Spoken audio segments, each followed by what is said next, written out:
channel Dimas Aryadi Putra. Nah, di kesempatan ini saya sudah bersama kedua teman saya dari Fakultas Hukum Unmul.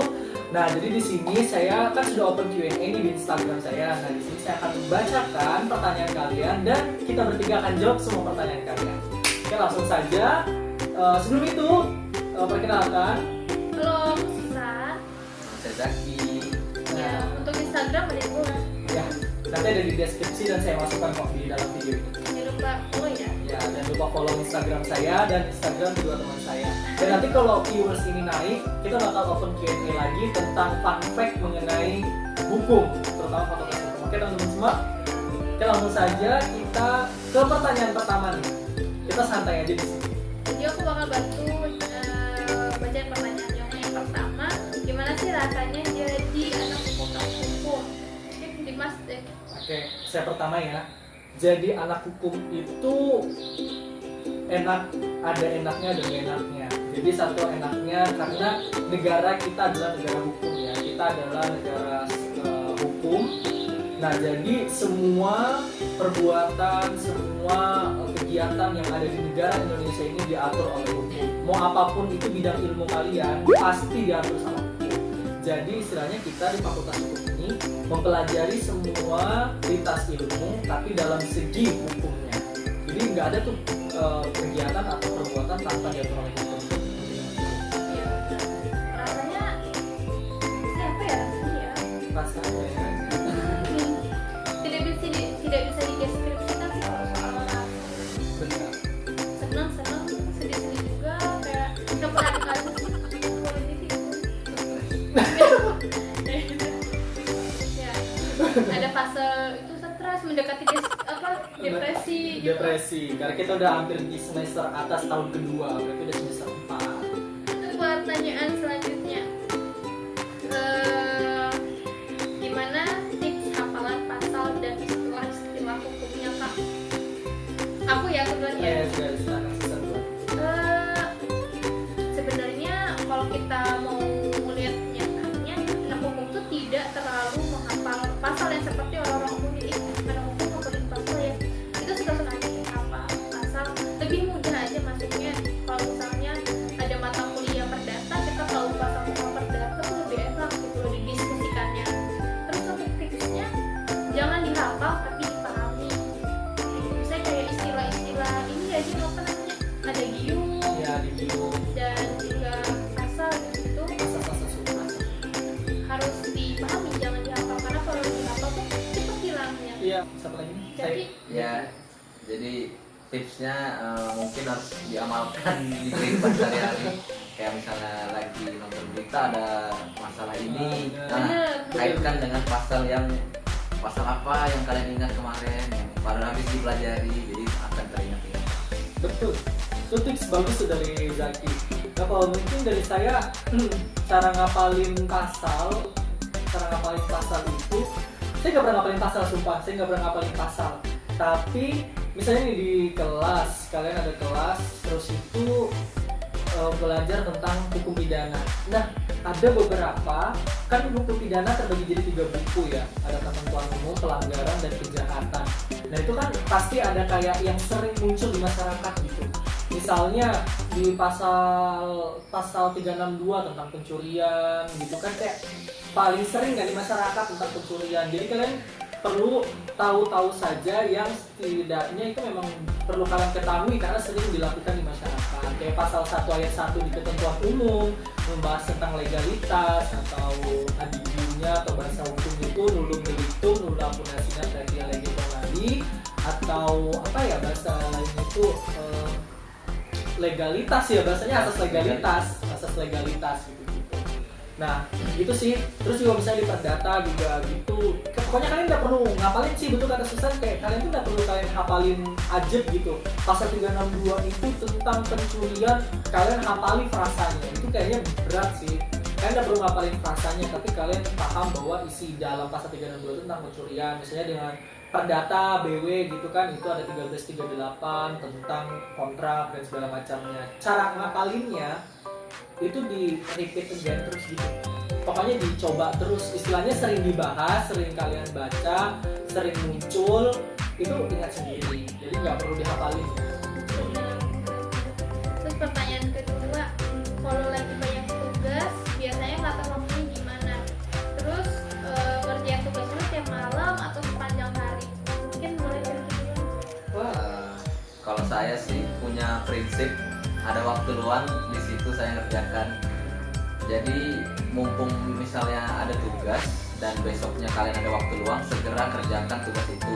Karena nggak akan tahu kedepannya dapat tugas lagi atau enggak, malah bisa ulangan kan, jadi kalian jadi kewalahan. Jadi mumpung ada waktu luang, manfaatkanlah waktu untuk kerjakan tugas. Iya, boleh nih. Ya, kalau saya sendiri ya kalau dapat tugas saya selalu cari waktu yang memang saya mau. Maksudnya kalau misalnya kalian nggak punya mood untuk ngerjain, buat apa kalian kerjain gitu? Maksudnya bukan juga kalian nggak kerjain, tapi misalnya nih 1-2 hari ke depan kalian kayak belum punya mood mau ngerjain, ya dosa dulu kalian kerjain. Karena kalau kalian terpaksa ngerjain itu udah pasti sembarangan gitu, nggak maksimum. Misalnya nih walaupun sehari sebelum tugas itu dikumpul, tapi itu mood kalian ngerjainnya memang udah sangat-sangat memang kalian kepingin banget ngerjain, itu pasti maksimum kok hasilnya. Terus juga, tapi saya nggak nyaranin ya nggak nyaranin tuh kalau misalnya sehari sebelum hari H kalian ngumpul gitu tuh nggak nyaranin.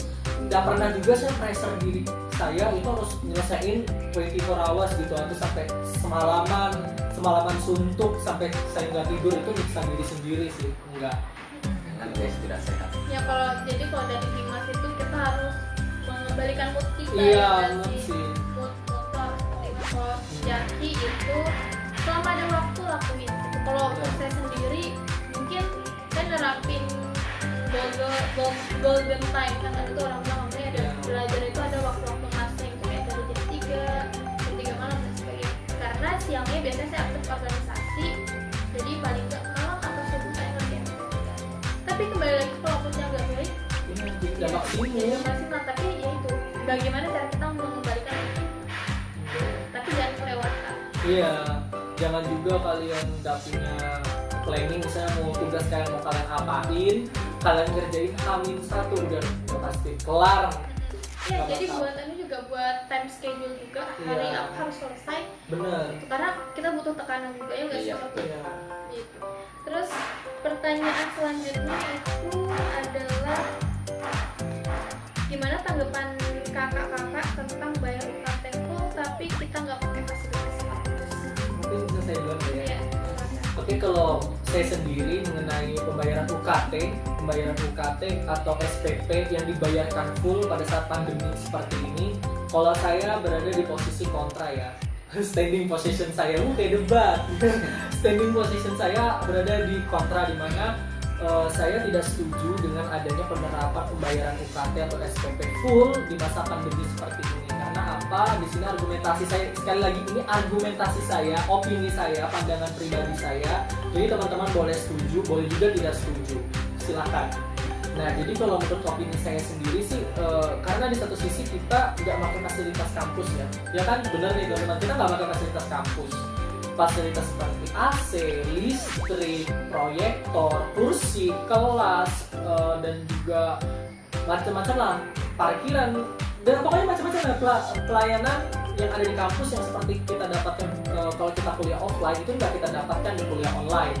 Jadi tidak adil kiranya kalau kita harus bayar full UKT sebesar yang kita harusnya bayarkan. Jadi ya setidaknya bisa lah kalau bisa ada potongan 30% atau 50% mungkin, atau mungkin tidak ada sama sekali karena memang kita nggak ada dapat pelayanan kampus gitu. Nah betul, sama juga kan saat pandemi ini kan ekonomi lagi menurun, krisis di mana-mana, orang pada bangkrut, warung pada tutup. Jadi saya juga ada di pihak kontra, yaitu menurunkan UKT atau mungkin meniadakan.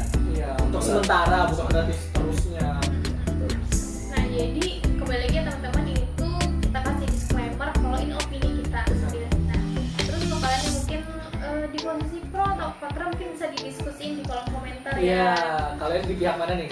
Nah, terus kalau saya sendiri mungkin tidak untuk meniadakan, tapi mungkin ada potongan 10%, 20% itu oke lah. Kenapa? Karena kalau kampus kita sendiri itu ada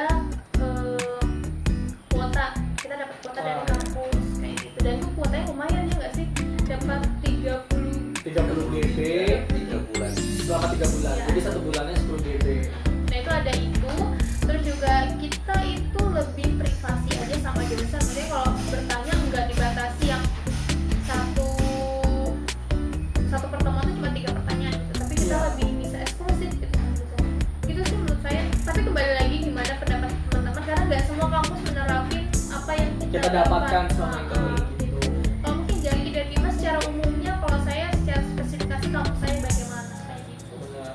Jadi setiap orang boleh berpendapat masing-masing Iya. ya, dan boleh menjudge. Jadi boleh komen aja. Ya komen aja deh kalian di pihak mana. Terus pertanyaan selanjutnya, berapa sih uang jajan anak hukum? Uang jajan Berapa deh anak- nominal? nominal. Kalau saya sih 20.000 per hari sudah cukup. 15 juga, saya kadang-kadang 15, 20 rate-nya segitulah. Tidak pernah lebih sih. Nah, kalau Kalau saya cari yang paling murah lah intinya. Nggak tentu berapapun. Jadi cari yang paling murah itu yang saya mau, yang saya beli. oh iya, Angkanya berapa aja kamu? Makanya kadang 15.000, kadang 20. Kalau lagi haus 25. Beli jus, beli es air putih, aqua. Kalau susah? kalau aku kayaknya paling banyaknya di sini. Wow. Jadi kalau untuk uang jajan sendiri 40.000, tapi ada Banyak banget 40. efeknya sedikit kan teman-teman. Tapi karena rumah saya cukup jauh ya, jadi kalau dari rumah saya ke kampus tuh bisa sampai 50 sampai 1 jam jaraknya, jadi lumayan jauh. Habis di ongkos, jadi lumayan di ongkosnya. Nah, untuk jajan di sana, kadang bawa bekal terus minumnya bawa yang sendiri gitu. Tapi kalau untuk jajan saya nggak bawa bekal dan bisa cukup relatif murah kayak 15.000 itu udah kenyang banget, Iya, udah betul. puas banget sama minum kayak gitu. Benar. Ada pertanyaan bahan nih misalnya kenapa nggak memilih ngekos karena kita semua ini rumah Ya sih sebenarnya jauh sih kita bertiga ini. Nggak ngekos. Ya Kenapa karena kenapa ya? nggak ngekos karena masih bisa ditempuh dengan Iya. kendaraan. Yang penting pintar-pintar ngatur Ngatur waktu, waktu, karena kan benar. kita misalnya kuliah jam 8 pagi gitu ya. Berarti kita harus turun lebih cepat daripada teman yang Iya. ngekos yang dekat dengan kampus. Mungkin yang lain siap-siapnya setengah 8, kita siap-siapnya setengah 7. Iya, betul. Benar-benar. Kayak gitu sih. Terus apa lagi nih pertanyaannya? Next. Pertanyaan selanjutnya, mata kuliah yang paling sulit. Kamu dulu. Mata kuliah yang paling sulit untuk sampai saat ini belum ada yang sangat sulit ya, yang paling sulit banget kayak range-nya tuh sama, tapi akan sangat sulit kalau misalnya kalian tidak memahami dan juga tidak memperhatikan. Yang penting sebelum kalian masuk kuliah itu dibaca dulu sekilas aja, seenggaknya jadi kalau biasanya kamu tuh nonton gitu. Iya. Tetapi emang agak susah sekarang karena kita pakai video itu Ya online. memang kadang terhalang jaringan dan sebagainya. Itu sih. Iya benar. Kalau dari saya sendiri, dari tantangan susah mata kuliahnya itu apa? Nggak ada sih spesifik yang lebih susah, sangat susah tuh nggak ada. Mungkin karena sayanya individunya, saya sendiri pribadi saya itu kayak nggak mau tahu aja gitu. Ada beberapa mata kuliah yang mungkin sekira saya ini mata kuliah apaan sih gitu, dan ini mata kuliah apa sih kayak bukan saya Iya, iya. banget gitu kayak. Emang ada di kampus itu kalian perlu tahu kita nggak cuma tentang hukum ya, ternyata di luar. Iya. Jadi kita juga belajar di luar, kayak sainteknya juga ada. Ada. Tapi bukan perhitungan. Lebih pada ya perubahan Iya.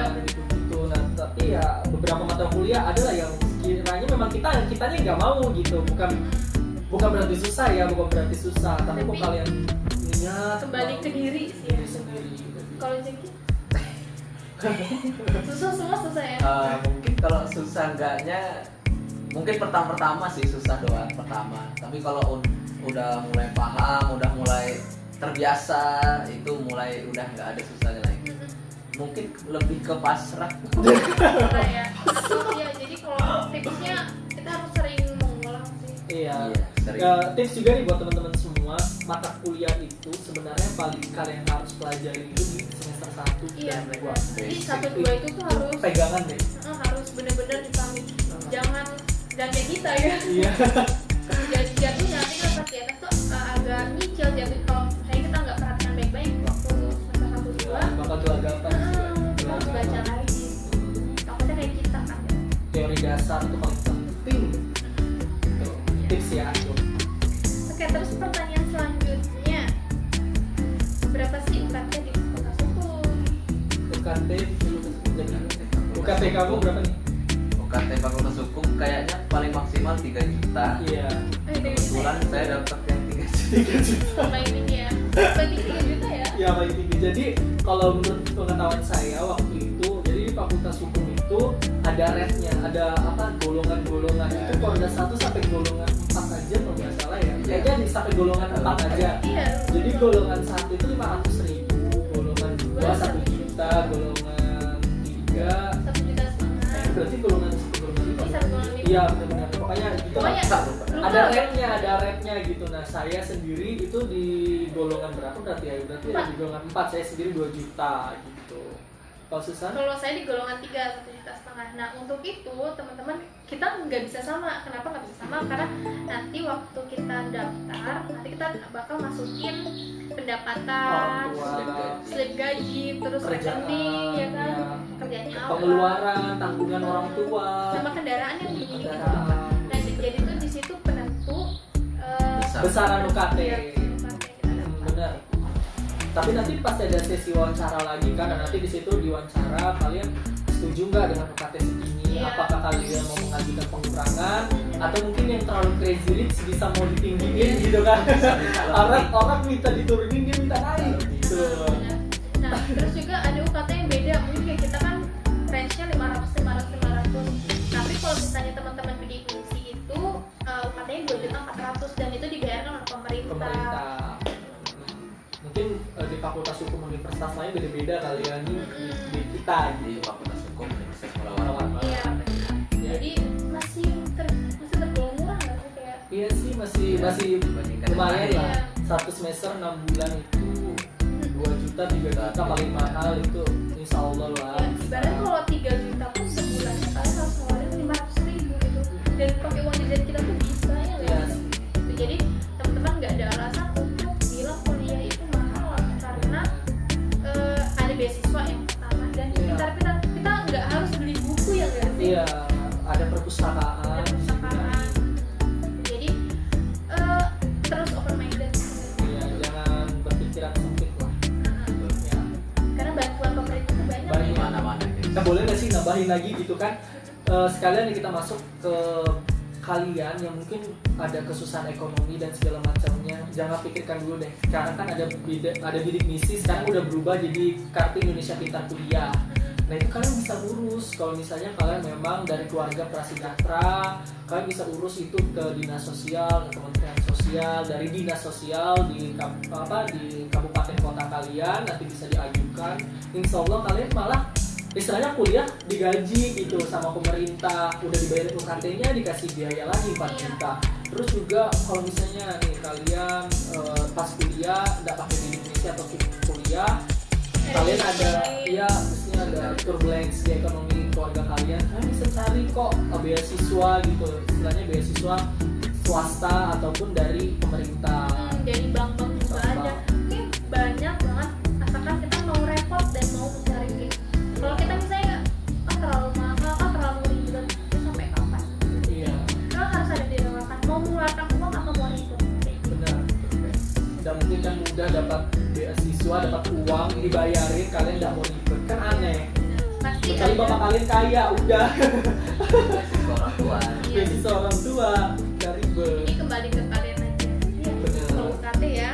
Terus selanjutnya adalah buku yang paling direkomendasiin untuk awal masuk fakultas hukum. Siapa dua yang jawab? Jadi ini kayaknya paling banyak buku. Iya, ya. paling banyak